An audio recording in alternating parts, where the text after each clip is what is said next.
সকালবেলায় উঠে রোজগারের মতো চলে এলাম রান্নাঘরে এসে ডাল, ডিম ভাজা আর রুটি করে নিলাম। তারপরে ঘরে সমস্ত কাজ গুছিয়ে চলে এলাম দুষ্টুকে নিতে। তো টোটোর জন্য অনেকক্ষণ দাঁড়িয়েছিলাম, তারপর টোটো একটা এলো, তো টোটোওয়ালাটা কোথায় গেছে কে জানে। অনেকক্ষণ বসেছিলাম, তারপর অন্য একটা টোটো ধরে আবার বাড়ি চলে এলাম। বাড়ি এসে দেখি প্রচণ্ড মেঘ করেছে, তো জামা কাপড়গুলো সব ভিতরে মেলে দিলাম। তো দুষ্টুটা দেখো পড়তে বসেছে, আমি একটা পাকা পেয়ারা কেটে নিয়ে এসে বসলাম, দুষ্টুটাও আমার সাথে খাওয়া শুরু করে দিল। মেঘ করেছে বলতে বলতেই দেখো ঝমঝমিয়ে বৃষ্টি শুরু হয়ে গেল।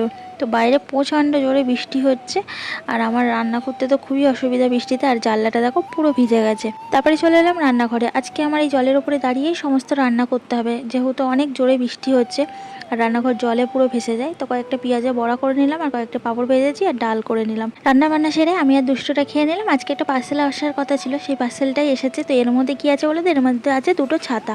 একটাই মাত্র ছাতা ছিল, তো মেয়ে স্কুলে হারিয়ে এসছে। তো এই ছাতা দুটো কেমন হয়েছে জানিও। ভিডিওটা এখানে শেষ করছি, ভালো লাগলে লাইক করো, আর সবাই